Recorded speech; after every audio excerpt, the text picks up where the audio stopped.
Muito bem, já de volta com o programa Nossa Igreja. Desde já o nosso muito obrigado pela sua audiência. E hoje, domingo da Páscoa, nós vamos falar com o Padre Nelito, convidado especial para este domingo da Páscoa. E nós, com certeza absoluta, estamos muito felizes com a presença do Padre Nelito, ele que ficou afastado de Governador Valadares por alguns anos e agora retorna a Governador Valadares. Padre Nelito, tudo bem? Seu Milton, que alegria estar aqui com você pela primeira vez nesse programa, que é um programa que está sendo muito bem aceito pelas comunidades. Eu já sou seu devoto. Muito bem, muito obrigado. E o prazer é todo nosso em receber o senhor aqui e para falar um pouco sobre as coisas da nossa igreja, principalmente sobre o tempo da Páscoa. Hoje, domingo da Páscoa, e nós o convidamos para que nós possamos conversar um pouco e passar para os nossos telespectadores muitas coisas, perguntas e respostas que às vezes as pessoas procuram e não têm oportunidade de conseguir saber exatamente a resposta. E o senhor está aqui hoje, com certeza vai nos responder. Considero muito importante nós conversar sobre a Páscoa, porque toda a nossa fé cristã, ela fundamenta-se e origina-se a partir da Páscoa. Aí eu me lembro, seu Milton, de uma expressão que o Papa Bento XVI disse na sua encíclica sobre a esperança da salvação. Ele fala assim: eu não acredito que a ciência, com toda a riqueza de progresso que ela tem construído, ela vai conseguir redimir a humanidade. Aí ele diz, porque a ciência não conhece o martírio. Ele diz assim: somente a fé, e eu entendo fé como fé cristã, será capaz de redimir a humanidade, porque nela já está implícita a dimensão martirial, porque a nossa fé brota do mistério, do tríduo pascal, da paixão, morte e ressurreição de um Deus. Então você imagina que riqueza e que responsabilidade que nós temos. A Páscoa significa celebrar este mistério. Muito bem. Como foi estabelecida a Páscoa, Padre Nelito? Olha só, seu Milton, no começo do cristianismo, as primeiras comunidades cristãs celebravam a Páscoa todos os dias, em todas as dimensões da vida. Então, as primeiras comunidades começaram a se reunir no domingo, por causa da ressurreição de Jesus, para celebrar a Eucaristia. E o domingo tornava-se como uma grande luz que iluminava toda a semana das pessoas no seu trabalho, no seu dia a dia.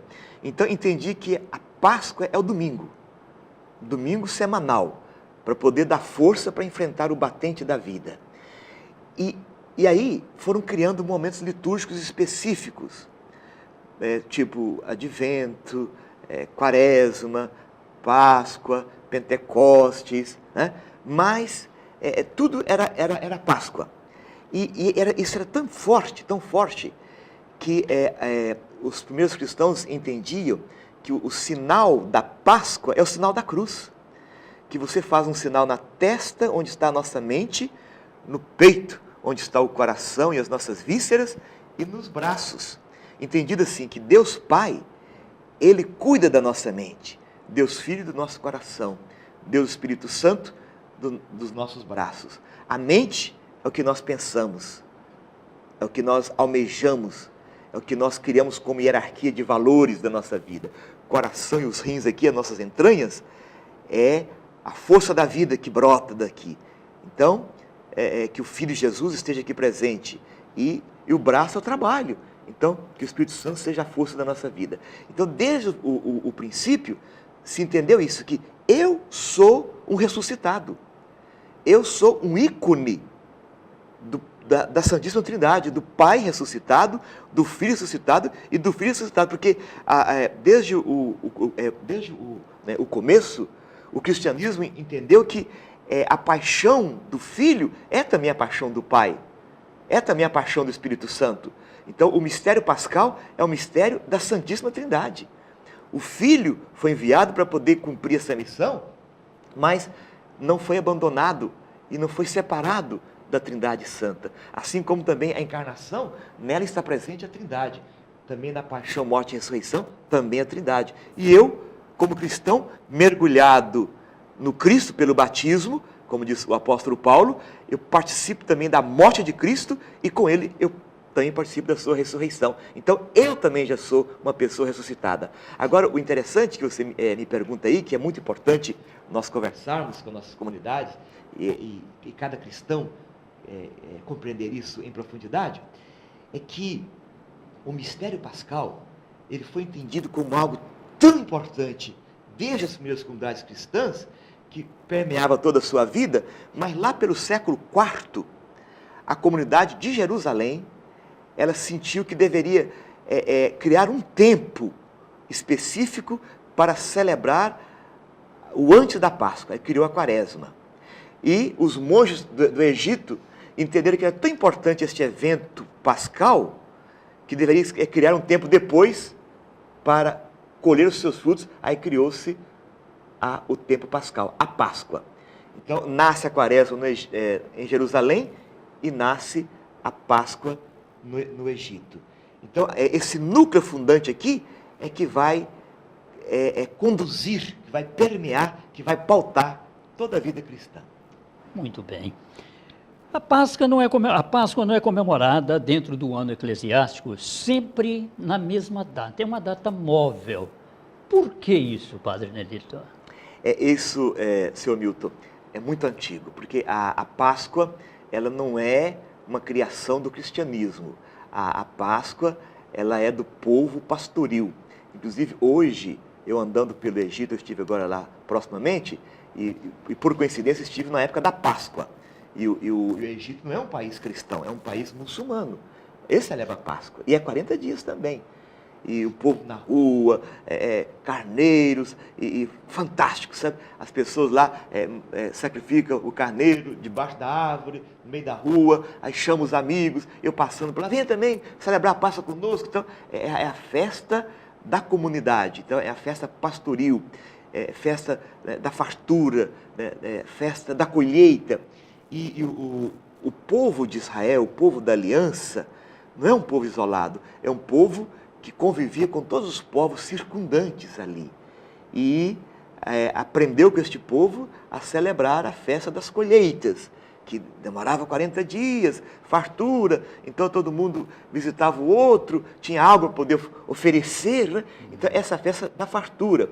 E, dentro desse processo, o judaísmo, que é o povo da primeira aliança, estabeleceu a Páscoa como uma lei divina.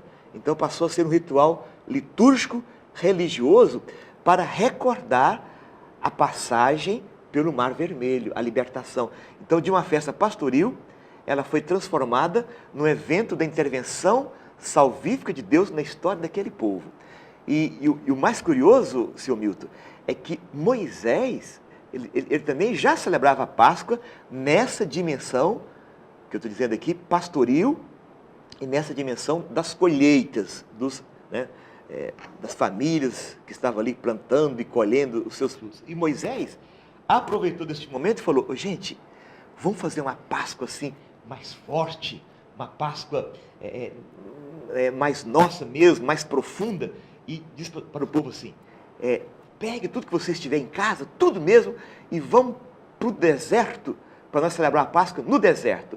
E o povo foi, levando tudo que tinha, seus carneiros, né, os animais todos que tinha em casa, né, os seus celeiros, seus alimentos, os seus grãos, e foram.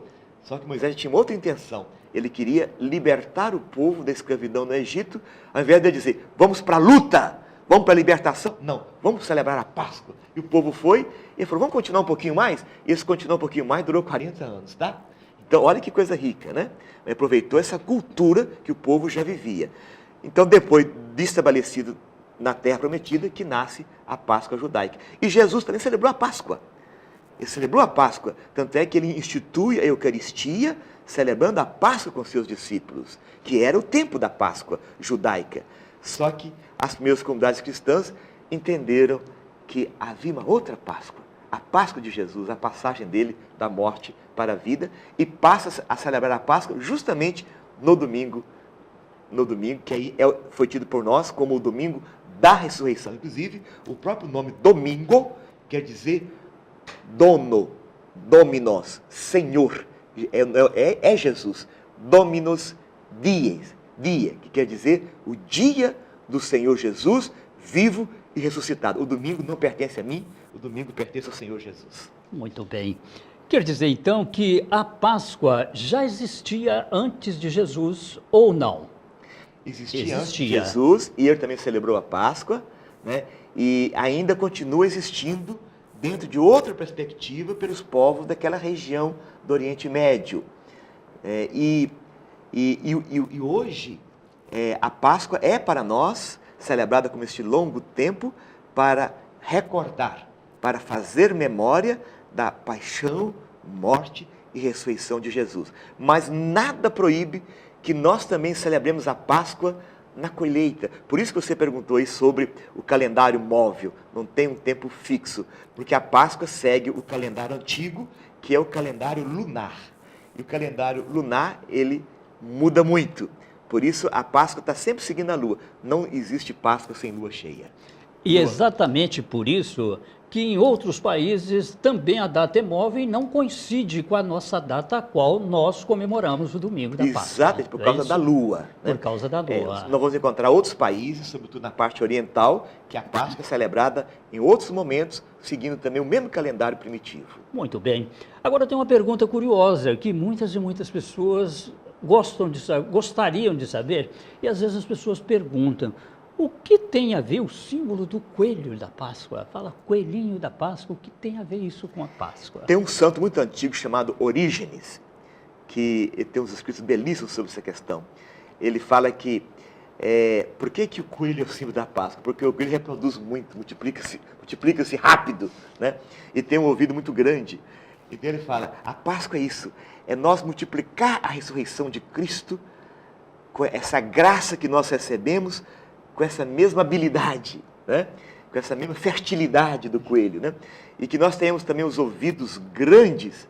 Ele vai também dizer que o jegue também é um símbolo importante para nós, que tem os ouvidos grandes, né? Para poder ouvir aquilo que o profeta Isaías vai dizer do servo sofredor, que tem um ouvido bem atento para ouvir o que Deus lhe fala. Então a Páscoa é o servo sofredor que é Jesus, que passou pela humilhação da morte, mas que ficou tão atento a Deus que pôde ressuscitar, participar da vida nova. Então é o ouvido grande para poder estar atento àquilo que Deus quer produzir na vida de cada um de nós. Muito bem, bastante interessante. Tem uma outra pergunta também que as pessoas fazem muito, é que o ovo normal, o ovo de galinha ou de qualquer outro pássaro, representa o começo da vida. As pessoas ficam sempre em dúvida e sempre gostam de perguntar a quem sabe. E o ovo de chocolate, o que tem a ver com a Páscoa? Ovo de chocolate, aquele entusiasmo todo, que na maioria das vezes as pessoas até esquecem do verdadeiro sentido da Páscoa para lembrar mais do ovo de chocolate. O ovo é o princípio da vida, você muito bem lembrou aí, né? Então, por isso, o ovo desde o começo, tornou-se o símbolo da Páscoa, porque a vida está ali em embrião, né? E é interessante que na Europa, na Alemanha, e depois veio para o Brasil, as colônias do sul do Brasil ainda conservam essa tradição. Por ocasião da Páscoa, eles tiram a clara e a gema do ovo e pintam o ovo e enche o ovo de bala doce, né? Para as crianças. Ou então chocolate, essas coisas assim, sabe? E o ovo todo pintado, eles gostam de ovos maiores ainda, para poder ficar mais bonito, né? Uma coisa maravilhosa. E o maior presente que se dá a alguém na Páscoa, no sul do Brasil, herança da Alemanha, é justamente o ovo pintado, para dizer isso. E aí o chocolate entrou para manter o mesmo princípio do ovo e para dar um sabor, né? Isso também é cultura europeia que nós assimilamos, né? Então ficou assim, né? E aí é um elemento que já estava limpado na nossa cultura, mas nós não podemos esquecer que o significado profundo não está no chocolate, né? Mas está exatamente no princípio da vida que o ovo guarda, que o ovo reproduz. E esse princípio da vida é o que São Paulo também já dizia, está dentro de nós, e que ninguém pode imaginar o que Deus reservou para nós, que está aqui plantado por causa da Páscoa de Cristo, e um dia vai se manifestar na ressurreição eterna. Muito bem. Na noite do domingo da Páscoa, a primeira pessoa que deu falta de Jesus no túmulo foi Maria Madalena. Jesus apareceu para ela. Em seguida, imediatamente, na madrugada mesmo, Jesus apareceu para os outros discípulos ou foi mais tarde que Jesus apareceu? Esse episódio é muito interessante. Maria Madalena, ela recorda o Cântico dos Cânticos, aquela sulamita, aquela que não sabe viver sem o amado da sua vida. Depois que Jesus desaparece da sua vida, ela entra numa desolação total, ela não tem mais sossego na sua vida. É como se ela não mais existisse. Então ela não dorme, ela não come, ela não pensa mais em si. Como vou viver sem o amado da minha vida, sem o Senhor da minha vida?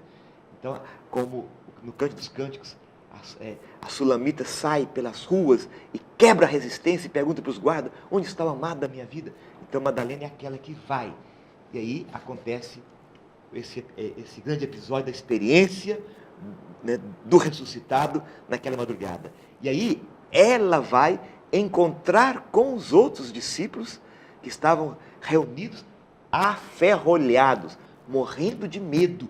Eles não saíam, eles não quebraram nenhuma resistência, porque Jesus já havia dito para eles, se comigo que sou a lenha verde faz o que fazem, imagine vocês que são o galho seco, o que eles não farão? Então eu que sou a cana verde, inclusive eu conheci em Goiás o santuário do Bom Jesus da Cana Verde, né? Ele falou, vocês são bagaço? O que não fazem com vocês? Então eles sabiam que corriam um risco tremendo, como Jesus já havia passado. Então eles estavam aferrolhados. E aí Madalena vai naquela manhã confirmar que Jesus estava ressuscitado e ele, surpreendentemente, também aparece no mesmo domingo, naquele mesmo dia, mas que era a primeira feira, né? O primeiro dia da semana, que tornou-se para nós o domingo. Mas ela foi quem confirmou os irmãos na fé. Muito bem. Dentre as comemorações da Páscoa, concretizam-se as festividades, como, por exemplo, os ramos da palmeira que enfeitam as igrejas no domingo da Páscoa, nos lembra automaticamente o domingo de Ramos, que passou. Palmeiras, o verde, qual o significado desse verde todo também no domingo da Páscoa? É para lembrar uma palavra que Jesus disse aos seus discípulos e a nós hoje. Eu sou a videira, vocês são os ramos. Todo ramo que permanecer unido a mim produzirá muitos frutos, e até maior do que aqueles que eu produzi. Olha que responsabilidade. Então é para recordar isso, que nós somos os galhos e Jesus é o tronco. E nós queremos estar permanentemente unidos a Ele. Muito bem. Pois o senhor disse aí, antes, no meio da nossa conversa, que a Páscoa é desde antes do nascimento de Jesus. E que a Páscoa existe em dois sentidos. Quer dizer, tem a Páscoa também após a ressurreição de Jesus, por causa da ressurreição de Jesus, não é isso? Isso. Então, quem é que viu primeiro Jesus? O senhor já falou para nós, o ressuscitado, foi ainda de madrugada que ele viu, a primeira pessoa que o viu, e os discípulos só ficaram sabendo mais tarde, quando Jesus apareceu para eles, e muitos quase que nem acreditavam que seria Jesus o ressuscitado. Muitos não lembraram praticamente, automaticamente, do que Jesus tinha dito, né? Que ele ressuscitaria. E aí a alegria e a festa foi muito grande quando todos descobriram que Jesus havia sido ressuscitado. Foi muito bom lembrar isso, Milton. Eu gosto sempre de dizer que a principal figura, para mim aí, depois de Madalena, para mim é Tomé. Tomé é fantástico. Tomé não estava junto quando Jesus apareceu para os apóstolos. E os apóstolos foram contar para ele e falou, eu não acredito. Sabe por quê que Tomé não acreditava? Porque os apóstolos foram falar para ele que Jesus havia sido ressuscitado, mas que eles continuavam com a cara de sexta-feira da paixão. Tomé dizendo, se eu tivesse feito essa experiência, eu estava totalmente diferente, não como vocês estavam.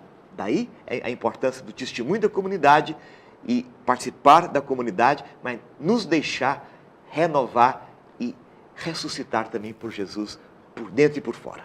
Muito bom. Foram ótimas as explicações do padre Nelito e, com certeza absoluta, todos os nossos telespectadores gostaram muito de ouvi-lo. Uma verdadeira catequese, verdadeira aula aqui para nós sobre o tempo da Páscoa. Padre Nelito, foi um prazer tê-lo conosco e esperamos contar com a presença do senhor em futuro breve, em outros programas, para que o senhor possa apresentar e demonstrar toda essa sua sabedoria para que os nossos irmãos católicos, principalmente, possam apreciar a sua palavra, a sua fala sábia. E aí terminamos então, né? A Páscoa não é só hoje. Não é só hoje. A Páscoa é todo dia. Muito bem. Muito bem, chegamos então ao final de mais um programa Nossa Igreja. Prometendo voltar na próxima semana. Desejamos a todos uma ótima semana e até a próxima semana, o próximo programa aqui na TV Kefas, a primeira TV católica do leste de Minas.